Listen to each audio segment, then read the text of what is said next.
Hey guys, welcome to Solo ReacTalk. Today I'm going to be reacting to Linfamy History of Japan. Today's episode is called Buddhism plus Shinto in Early Japan. Are the warrior monks here already? Warrior monks. I'm not sure what's he talking about there, but okay, well, you'll explain to us. If you want to check out my previous reactions, remember the playlist card will be at the top. Just click on it and you'll be able to access them. Let's start. 3, 2, 1, go. You like religious wars, right? They're fun. When two religions meet, things can get ugly, and things getting ugly means more views, yes! But did Shinto and Buddhism war it out? What the heck did people believe back then? And what is blood pollution? So the Japanese worshipped what we now call Shinto long before Buddhism arrived. When Buddhism came in the Kofun period, blood was spilled between the pro-Buddhists and anti-Buddhists. I made a video about that. Now, in the Heian period, Buddhism was already rooted in the society, but the two religions were like my clothing. They didn't really match. Shinto worshippers believed that these spirits, or gods called kami, inhabited the world, and they were everywhere. There were kami of trees and mountains and rivers. They didn't exist in Buddhist teachings.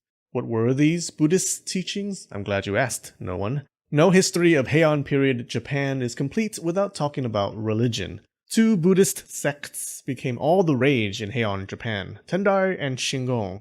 Before the Heian, in the Nara period, Buddhist schools taught that attaining enlightenment was super duper hard, you undeserving worm. You couldn't do it within your lifetime. You basically had to wait for a lucky string of reincarnations. When Emperor Kanmu moved the capital from Nara to Heian-kyo, partly to escape the powerful Buddhist temples around the Nara capital, it opened the door for new schools. Saicho and Kukai were two monks who studied Buddhism in China, came home, had a bad breakup, and each founded their own brand of Buddhism. Saicho formed the Tendai school, and Kukai founded the Shingon school. Both schools rejected the old sacred doctrine of, wow, reaching salvation was a pain in the ass. A pain in multiple asses because you had to reincarnate a bajillion times. Our two new kids on the block were like, no, you too can reach salvation in a single lifetime. Just come study at our schools. I mean, my school, not his, he dumb. You had to become a monk, though. That's why a lot of men at the end of their careers retired from public life to become monks. Gotta get some of that procrastination worship in. Buddha won't mind. The two Buddhist schools argued on some Buddhist-y things. They were rivals like Coke and Pepsi, Edison and Tesla, Sir Patrick Stewart and Hare. Saicho created the famous Tendai monastery Enryakuji on Mount Hiei, overlooking the capital of Heian-kyo. Enryakuji was not only a badass temple that taught Buddhism to a bunch of famous figures and trained warrior monks, it also became a political and economic powerhouse for centuries, until in the Sengoku period, infamous asshole Oda Nobunaga burned it to the ground and slaughtered everyone. Tendai followers taught that the way to understand Buddha's teachings was through studying sacred texts. That doesn't look like Japanese writing there. Looks from somewhere else, maybe, Maybe Indian. I'm not sure, but that does not look Japanese. I'm not sure, guys. I'm ignorant on these type of things, so yeah. The main one being the Lotus Sutra. In theory, anyone could attain salvation if they studied the texts hard enough. Shingon monks were like, cool story, bro. They thought the Tendaiers were absurd. You couldn't get anywhere studying old writings. No, the way to enlightenment was by experiencing the truth of the universe via rituals like mantras, mudras, and mandalas. There was a trend in the Heian period of quantity over quality, so the more you recited mantras, the more likely it was for you to reach salvation. Don't understand why you're doing it? That's kind of like what's happening nowadays, people trying to... What's the word again? I forgot that this trend of people, manifesting their dreams and their aspirations by meditating and by saying it out loud, saying, I will do this, I will do this, I will do this, or I will get that car, I will get that car. They keep making these mantras to manifest that thing that they desire to become into existence. So yeah, that's quite interesting. Who cares? Just go through the motions. It's all good. Even Tendai incorporated some of these rituals. People accumulated a bunch of Buddhist art because it was supposed to increase your chances of salvation.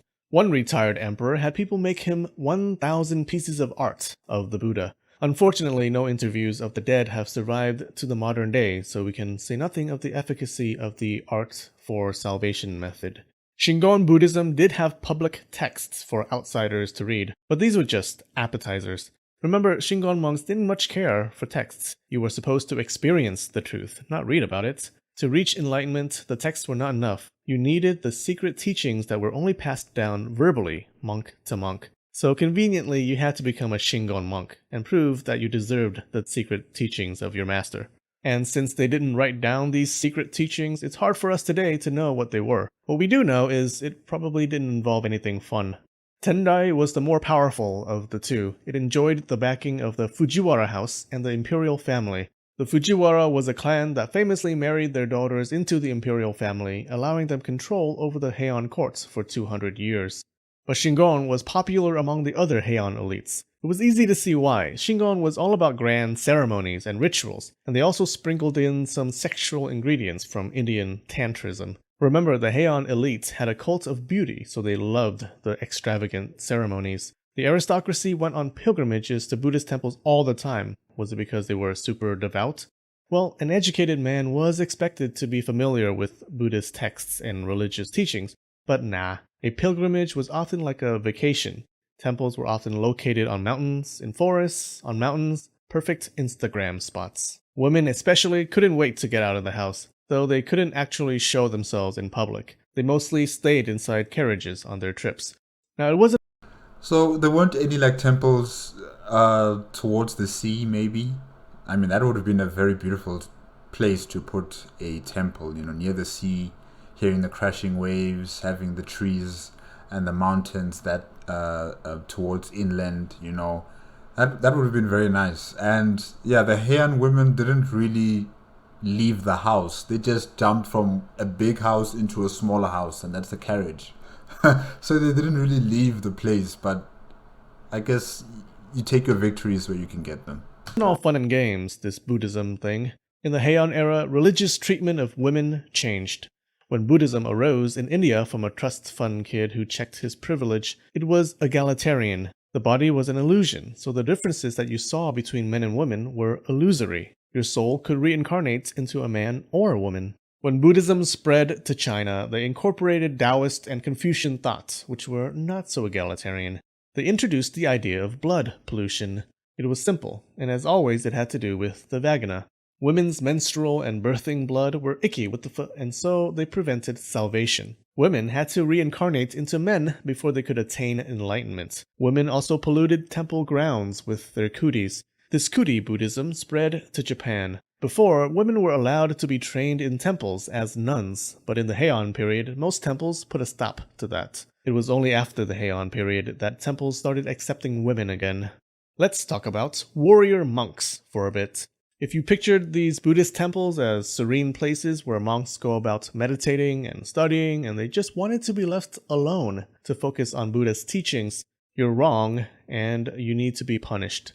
You must write, "I love this channel" in the comments. That's the punishment. Alright, one of the main roles of Buddhist temples was to protect the capital, not by arms, but by prayers. Temples had strong connections with the imperial family and the Fujiwara, which made sense because the temples protected them. It was a time when the government was giving out tax-free land to people rather than paying them directly. Buddhist temples made like turkeys and gobbled up a bunch of land. This brought wealth and power, especially for the Tendai and Shingon schools. So you had these large temples expanding their territory, pressuring landowners to come under temple control. They acted no different from local warlords. When nonviolent pressure didn't work, they would exert the other kind of pressure.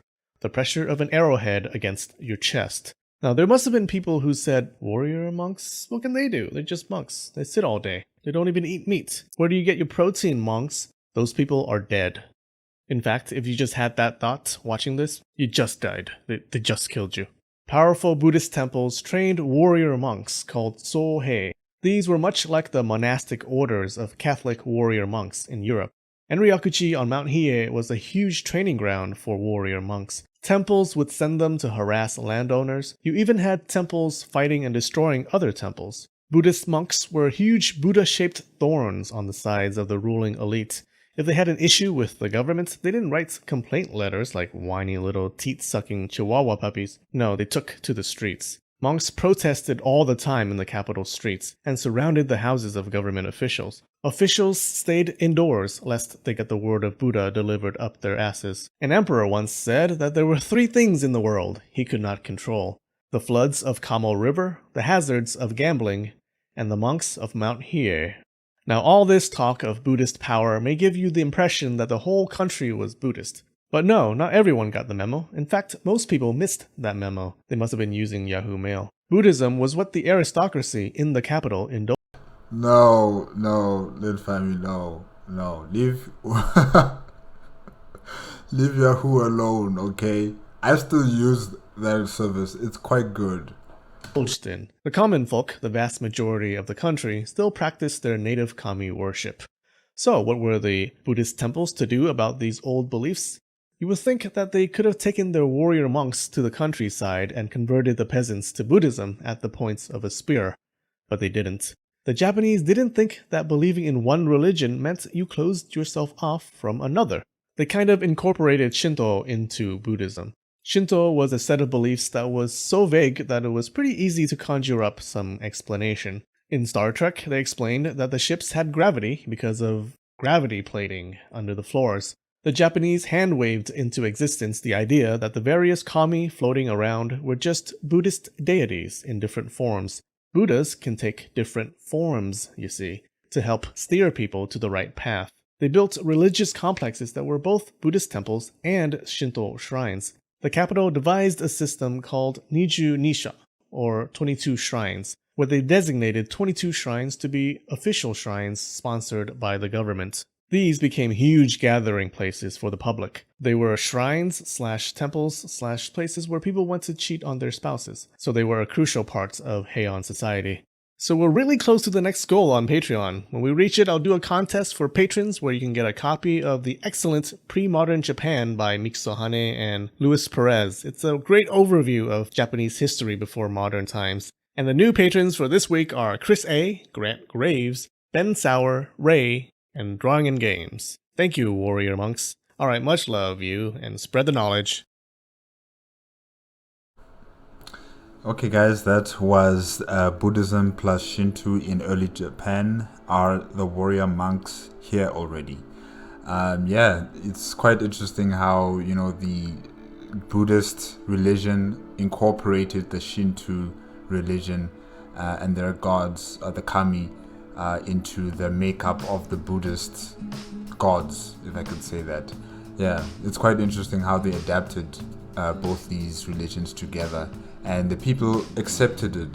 They did not have some sort of like a fight, or they were not antagonistic in the amalgamation of both of these religions together. So that's quite unique, I think. I don't think there's many civilizations during that time across the world that would accept something like that. I mean, imagine Christianity and Islam mixing together with the Jewish faith as well, mixing together and making a whole new religion that's based on all these 3 religions in Europe and in North Africa and the Arabian Peninsula. So just imagine if that were possible.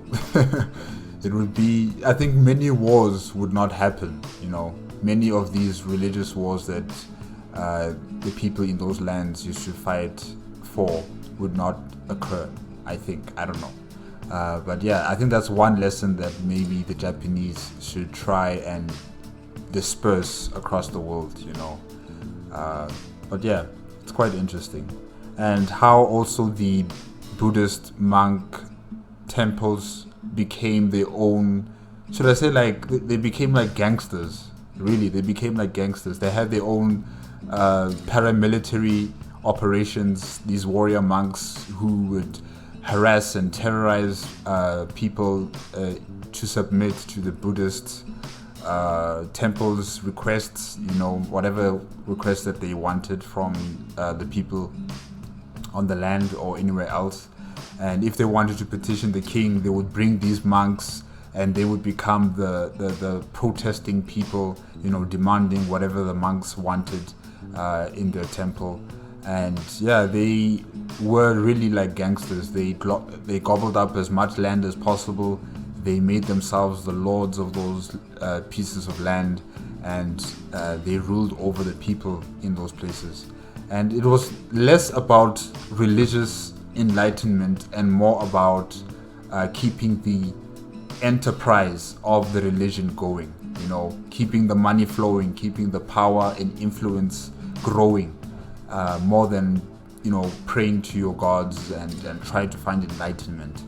And also in this period of Japan, the Heian period, people would, or should I say the aristocrats, they would go to these places purely for entertainment value or for traveling, getting out of the house, getting out of the estate, just having a fun time, if I can say, at these temples. So I found that also quite interesting to find out. And also, like I asked before, why didn't they make temples near the beaches? It would have been very interesting to have a temple near the beach. Really, I think it would have been very nice, very, very nice. But yeah, guys, I guess that's it. That's it for today with Linfamy. If you liked the video, remember to give me a like, comment, and subscribe to my channel. Click on the notification bell if you want to be up to date with my latest videos. And I will see you next time. Okay? Bye-bye.